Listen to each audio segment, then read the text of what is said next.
Türkmenistanda dollaryň gara bazardaky narhynyň ozalky aýlary garanyňda 40% çemesi peselip, ençem hepdäniň dowamında belli bir derejede durnuklylygyny saklamagyndan soň manat ýene-de hümmetedilen başlady. Ýa-da geçen aýdan başlap gara bazarda 30 manatdan aşy bahalanan dollaryň kursu peselip 21 manada çelini aşaklapdy. Lewapdaky habarçymyzyň 20-nji oktýabrda beren maglumatyna görä, dollar gara bazarda eýýäm 23,5 manatdan satylýar. Raýatlar barja manadyna dollar satyn alýarlar. Mundan öň adamlar dollaryň narhynyň 20-22 manada çenli düşen döwri daşary ýurt valutasynyň ýene-de arzanlajakdygy baradaky gürrüňleriň arasynda ellerindäki dollaryny manada çalyşypdylar. Indi bolsa gaýtadan onu 23 manatdan satyn alyp başladylar. Elbetde bu ýagdaýlarda häzir satyn alýan her dollarymyzdan 3 manat töweregi ýana galýarys. Emma dollar gymmatlamagyny dowam etdirse, ýetkiýimiz hasam uly bolar. Dip Türkmenabatly ýaşaýjylaryň biri 20-nji oktýabrda ýerli habarçymyza gurrun berdi. Habarçymyz bilen anonimlik şertinde gurulasan valutaçylar şu aýyň aýagyna çenli dollaryň gaýtadan 28-30 manada çelini hem ýokurlanyp biljekdigini duýdurdylar. Dollaryň gara bazardaky narhynyň häzir täzeden ýokurlanyp başlamagynyň mümkin sebäpleri barada resmi we näresmi çeşmelerden häzirlik çygysmaçy maglumat almak başartmady. Galy bersede Türkmen häkimetleri we resmi media teristleri ýurtdaky ykdysady kynçylyklary umuman boyun almaýarlar. Mundan ozal azatlyň bankulygyndaky çeşmeleri dollaryň narhynyň birden pesi gaçyp başlamagyny ýakynda prezidentiň ogly Serdar Berdimuhammedowyň ykdysady bank we halkara mali gurumlar toplumyna ýolbasy hökmünde bellenmegi bilen günümel baglanşdyrypdylar. Olar häkimetleriň munyň bilen kiçi Berdimuhammedowyň wezipe bellenmeginden soň ýurtdaky çöken ykdysady ýagdaýy hamaly gowrusýan ýaly dip görkezmegi we onuň awraýyny ýokurlandyrmagy maksat edinendiklerini belläpdiler.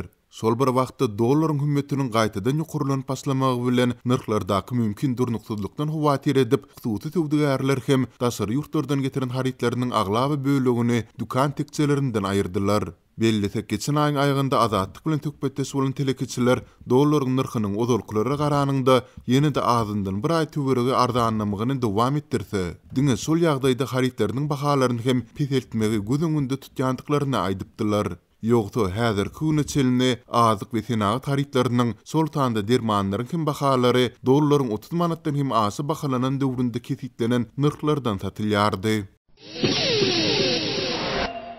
Öz şäherine hiç ýyly koronavirus hadisasyny hasap almadyk Türkmenistanyň Günnogor Lewap welaýatyna ýerli häkimetler koronavirusyň gyş tolukyny aladaly taýýarlyk görýär. Bu barada Azatlyk radiosynyň habarçysy 20-nji oktýabrda Sewitden habar berdi. Türkmenistanyň hökümet koronavirusyň ne birinji tolukyny, ne de ikinji tolukyny resmi taýdan ikrar etdi. Ýöne Azatlyk radiosynyň habarçylary bilen anonim şertlerde gurrundaş bolýan saglyk işgärleri ýurtdaky virus wakalary barada ýygyderlik habar berdi. Lewapda COVID-19 gyşky tolukyny taýýarlyk görmek maslahatlaşylýar. Ýöne oňa nädip taýýarlanylmalydygy baradaky soragy çözüp bilýän ýok. Serişde de ýok diýip ýerli çeşme Azatlyk radiosynyň habarçysy bilen gurrundaşlykda aýtdy. Türkmenistan iýun aýynyň başlaryna 18 ýaşdan ýokary raýatlar üçin koronawirusa garşy sanjym kabul etmegi hökmany diýip oglan etdi. Azatlyk radiosynyň çeşmesi Türkmenistanyň Saglyk ministrligine ila tarasyna goşmaça sanjym işlerini geçirmegin ara alınıp maslahatlaşylýan onu habar berýär. Onuň sözlerine görä goşmaça dozanyň kabul edilmegi raýatlaryň öz hasabyna maliýeleşdiriler. Welaýet Saglyk goraýşy idarasynyň çeşmenin gizlinlik şertlerini beren maglumatlaryna görä şu wagt içinde Türkmenabad şäherine 18 ýaşdan ýokary raýatlaryň takminan 45 götürme sanjym kabul edipdir. Fara etrawyna bu san 42% töwereklerine diýilip çak edilýär. Çeşmenin maglumatlaryna görä sanjym kabul etmedik raýatlaryň aglabasy esasan sanjyma bolan ynamsyzlyk sebäpli vaksinadan ýüze burýar. Ýylyň başlaryna Türkmenistan Sewitde ilkinji bolup Russiýada öndürilen Sputnik V sanjymyny belli aldy. Munyň ýa-ni ýanwaryň ahyrlaryna Russiýada öndürilen Epivac korona sanjymyny hem makullady. Bu aralykda Türkmenistanyň hökümeti 2021-nji ýylyň iýulyna Hytaýyň Sinopharm kompaniýasynyň COVID-19 ýokunjyna garşy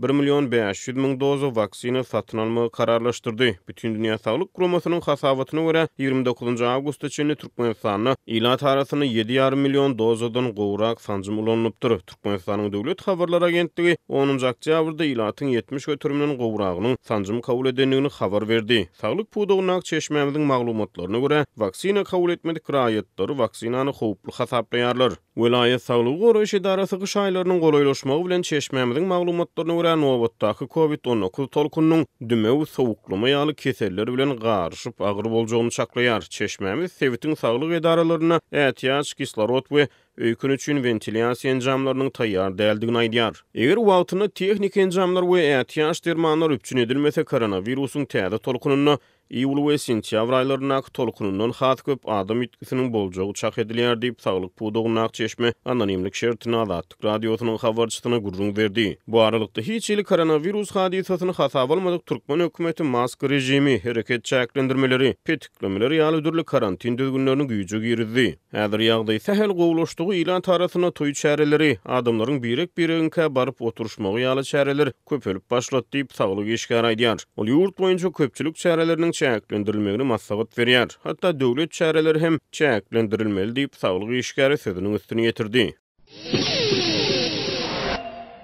Mary welaýetinde hojalyklardaky gad hasaplaýjy enjamlary barlamak boýunça nowatdaky çäreler başlady.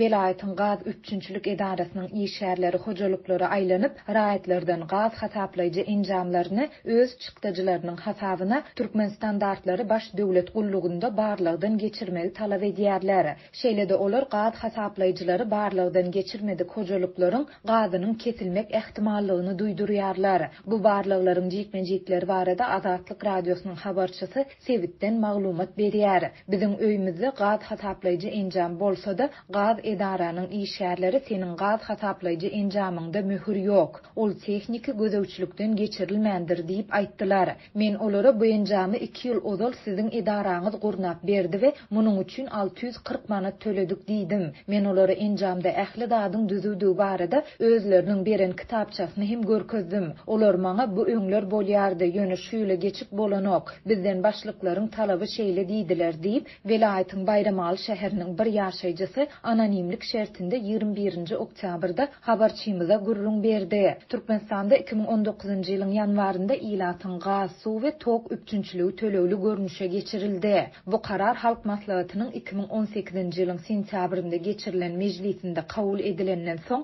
häkimetleriň hojalyklardan gaz hasaplaýjy enjamlary oturtmak talaplary güýçlendi. Şondan bäri ýurtda adatça her ýylyň güýzünde gaz we tok hasaplaýjylary barlamak işleri işden alınıp barylýar. Häzirki wagtda Türkmen gaz üçünçülük edarasynyň Margaz üçünçülük şahançasynyň işgärleri raýatlary mundan 2 ýyl ozal oturdulan gaz hasaplaýjylaryň da öz hasaplaryna Türkmen standartlaryndan barlygdan geçirilmelidigini duýdurýarlar. Ýatlasak mundan ozal Azatlyk bilen söhbetdeş bolan gaz resmileri we yerli ýaşaýjylar hasaplaýjylaryň her 5 ýyldan Türkmen standartlarynda barlygdan geçirilmelidigini aýdypdylar. Türkmenistanda dowam edýän ýiti ykdysady çökünlük sebäpli grupdan düşen köp raýat täze barlyglar üçin özlerinden 120 manat talap edilýändigini we muny tölemäge maddi mümkinçiliginiň ýokdugyny aýdyp, muňa garşylyk görkezýär. Gaz resmileri bolsa hasaplaýjylar barlygdan geçirilmedik öýlerde gaz hasaplaýjy enjam ýok diýilip hasaplanýandygyny we bu hojalyklaryň her birinden ýylda 312 manat pul alınjakdygyny aýdýarlar. Şeýlede olar bu serişden töläp bilmedik hojalyklaryň gadynyň kesiljakdygyny hem duýdurýarlar. Gazçylar maňa gady ketenimiz üçin tölew alınmaýar. Ýöne gaýtadan birikdirmek üçin 200 manat tölemeli bolarsyňyz. Öňümüz gyş, iň gowsy birinden kardalyp hasaplaýjyňyzy barlygdan geçiriň. Biz indi kepde gaýtadan geler diýdiler diýip Bayramally ýaşaýjy belledi.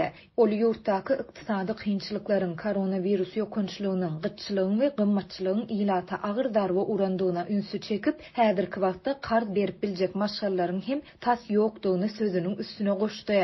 Bellesek marda gaz hasaplaýjylary barlamak boýunça bu ýylky çäreler geljek ýyldan başlap hojalyklaryň elektrik energiýasiniň tölewlerini artdyrmak boýunça planlar bilen baglykdaky görülýän taýýarlyklara gabat geldi. 18 oktýabrda Lewabyň elektrik puwdagynaky bir çeşmämiz häzir hojalyklar 100 kilowat üçin 2,5 manat tölew edýän bolsa, 2022-nji ýyldan muny 4 manada çenli artdyrmagyň gödöňüne tutulýandygyny habar berdi.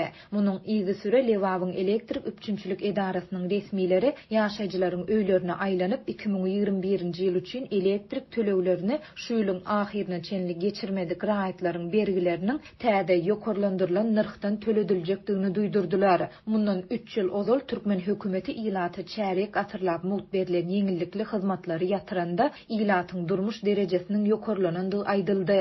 Ýöne azatlyk ýurtda dowam edýän ykdysady krizisiň arasynda ilatyň gün güzeran aladalarynyň has hem kynlaşandygy barada dowamly maglumatlary beripdi. Soňky aýlarda habarçylarymyz ykdysady krizisiň saglyk krizisi bilen utgaşyp ilatyň durmuş ýaşaýyş şertlerini hasda yaramazlaşdyrandygyny we sosial problemalary barha ýitileşdirýändigini habar berýärler. Türkmenistanyň hökümeti ýurtda dowam edýän ykdysady krizisi we munyň ilaty açlyk derejesine elten täsirlerini boyun almaýar.